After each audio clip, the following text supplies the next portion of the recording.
Hello students. तो आज के लेक्चर में हम डिस्कस करने जा रहे हैं principal of conservation of linear momentum.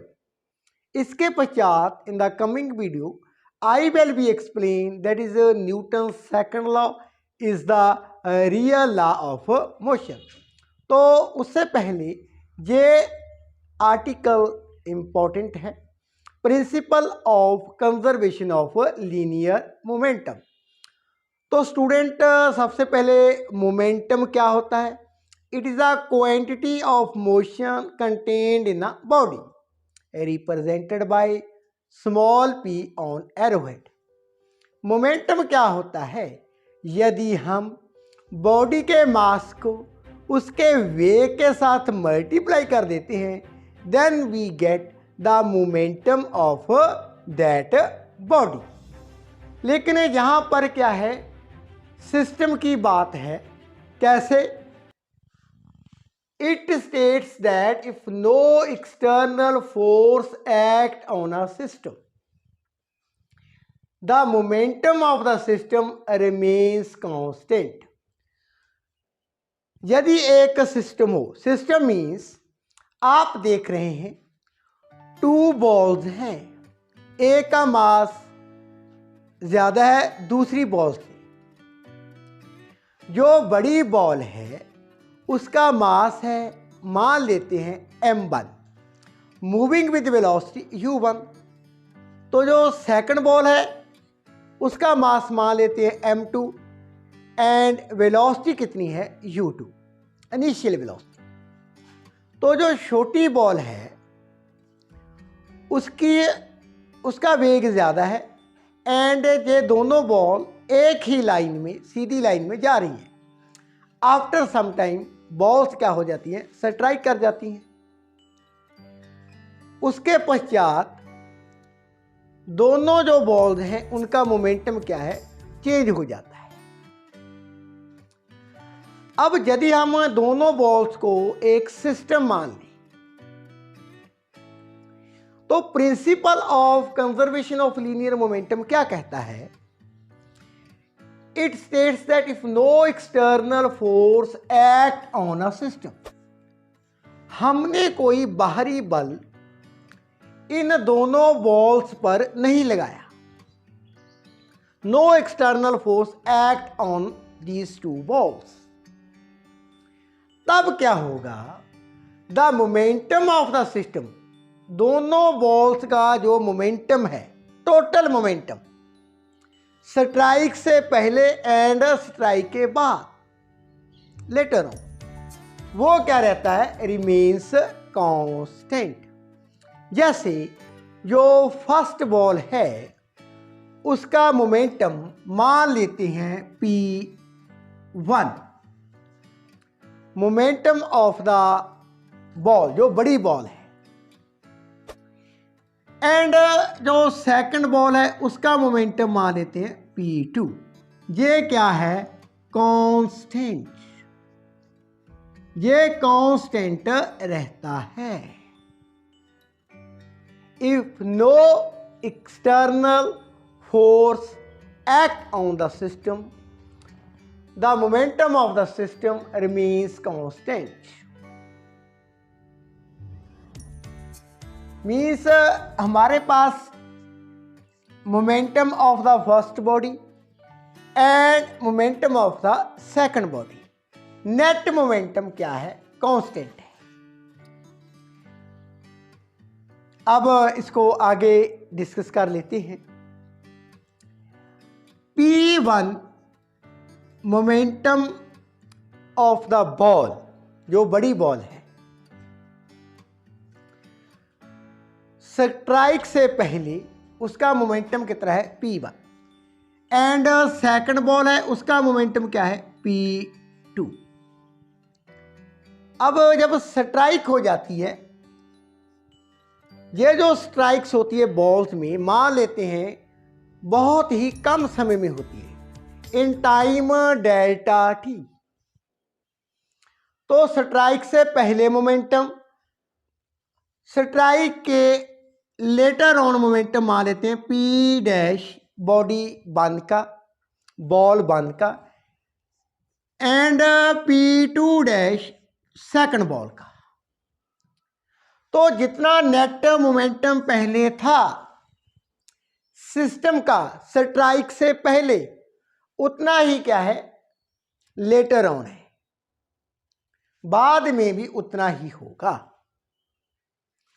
Means P1 M1 mass of the first body, U1 इसकी initial velocity, plus M2 mass of the second ball, U2 इसकी इनिशियल वेलोसिटी अब स्ट्राइक हो जाती हैं।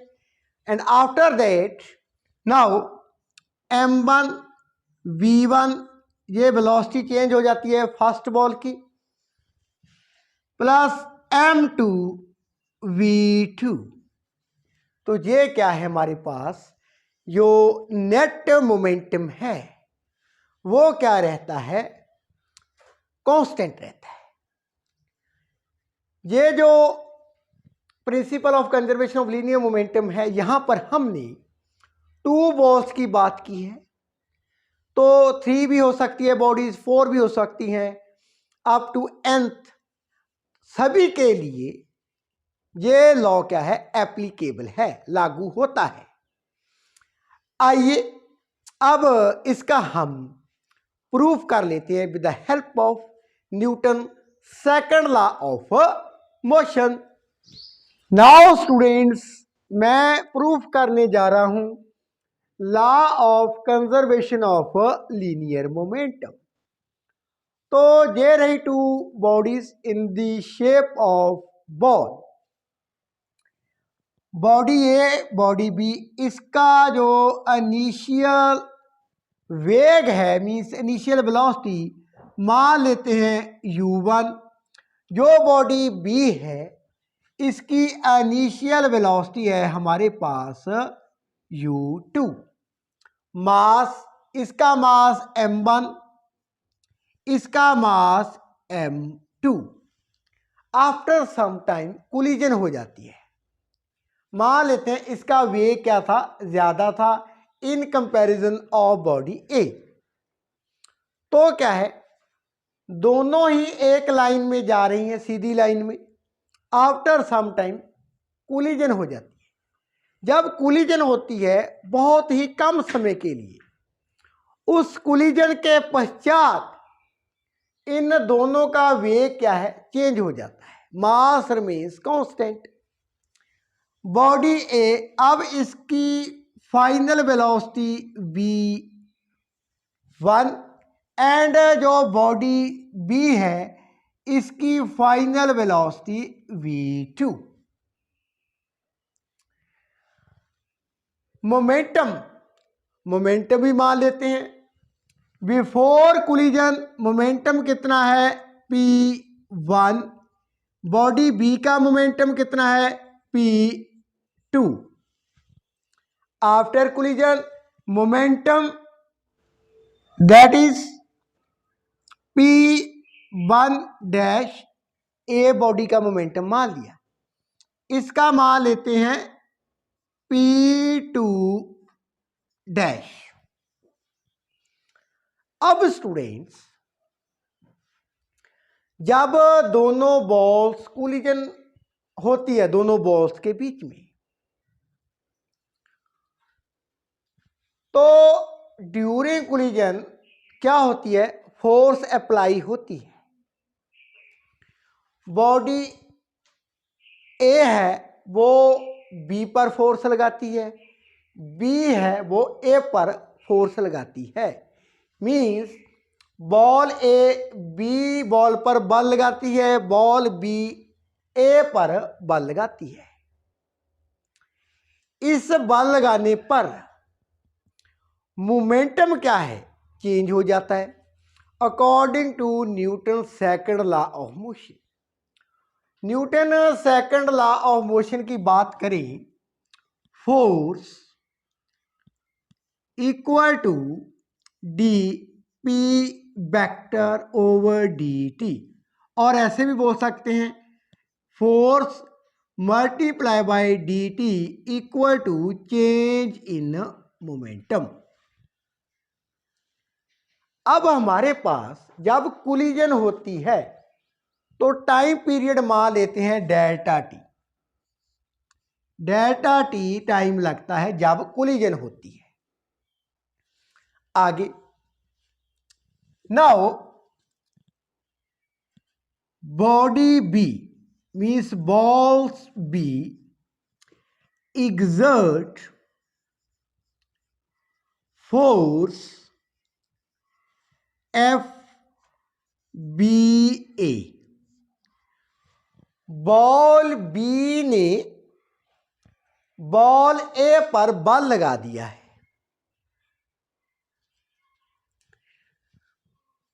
बॉल बी ने बॉल ए पर बल लगा दिया है।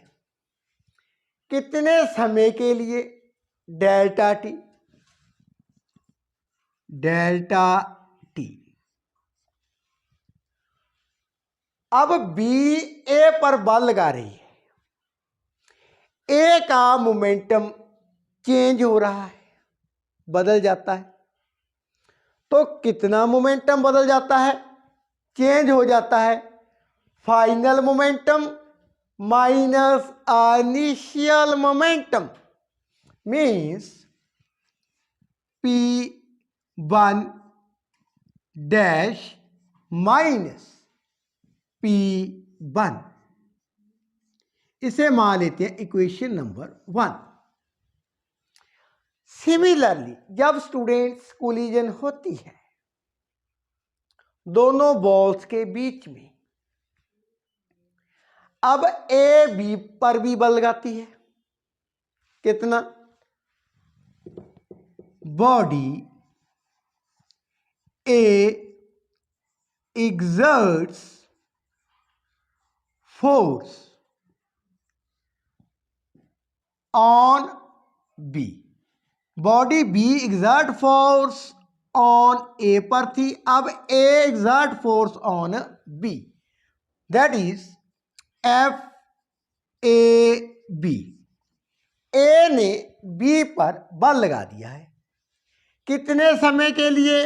Delta T. तो मोमेंटम अब बी का भी चेंज होगा। कितना चेंज होगा?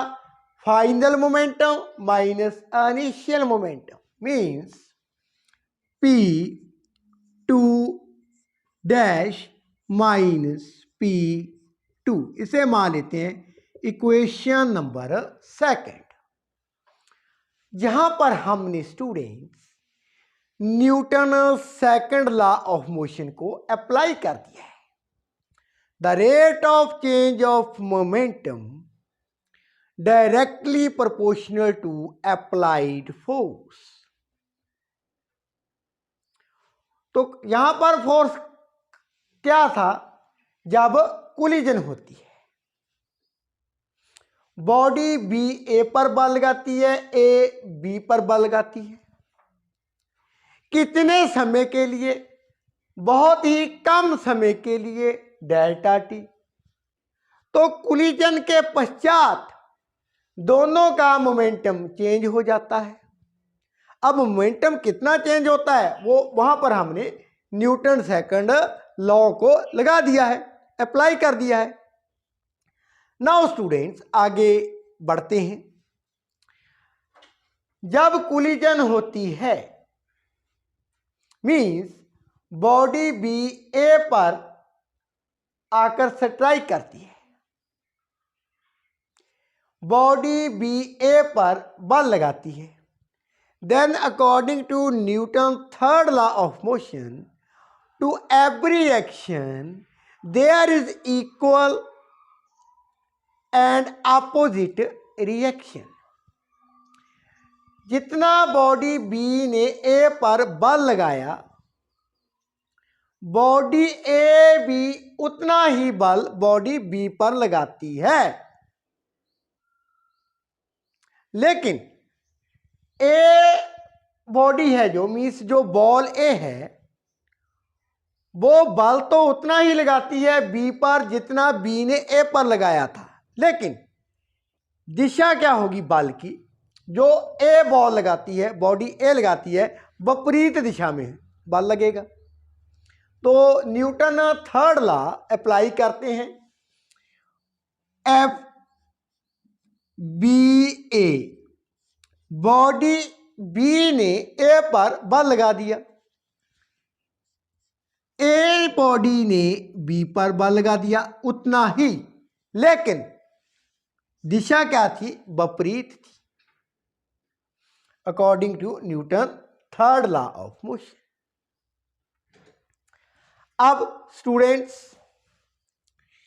एफ बी ए मल्टीप्लाई कर देते हैं by delta T equal to minus F A B multiply by delta T. Using equations 1 and 2, दोनों की अब मैं वैल्यू इस इक्वेशन में सब्स्टिट्यूट करने जा रहा हूं, तो कर देते हैं। Now F B A multiply by delta T means P 1 dash minus P 1 equal to negative bracket start F A B multiply by delta T means P2 dash minus P2। अब students इसको further solve कर लेते हैं। P1 dash minus P1 equal to minus P2 dash, यहां पर minus and minus minus plus P2। अब student transpose कर देते हैं लेफ्ट हैंड साइड, इसे right hand side, means P1 dash plus P2 dash equal to P1 right hand side positive plus P2। इसे further ऐसे लिख लेते हैं P1 plus P2 equal to P1 dash plus P2 dash. तो ये हमने proof कर दिया है। क्या प्रूफ किया? सिस्टम का मोमेंटम मीन्स इनिशियल मोमेंटम था जो बॉडी ए का एंड बी का, दोनों का नेट रिजल्ट मोमेंटम का बिफोर कोलिजन किसके इक्वल है? Net momentum of the system after collision. ऐसे भी लिख सकते हैं m1 u1 plus m2 u2 equal to m1 b1 plus m2 v2। तो students for an isolated system जो नेट रिजल्ट है, जो नेट वैल्यू है मोमेंटम की before collision equal to net momentum after collision. तो during isolated system means when no external force applied on the system, जब किसी system में बाहरी बल ना लग रहा हो, in the absence of external force momentum remains constant. कौन सा मोमेंटम? नेट रिजल्ट मोमेंटम का of the system remains constant. ये हमने प्रूव कर दिया है। तो इसमें हमने Newton second law as well as third law को अप्लाई किया है। स्टूडेंट्स यदि any problem in this topic, you can ask me in the comment box. तो आगे की वीडियो में मैं Newton second law is the real law of motion उसको प्रूव करने जा रहा हूं. यदि इस टॉपिक में any problem you can ask me in the comment box. Channel को सब्सक्राइब कर दीजिए, वीडियो को शेयर कर दीजिए. Thank you so much for watching.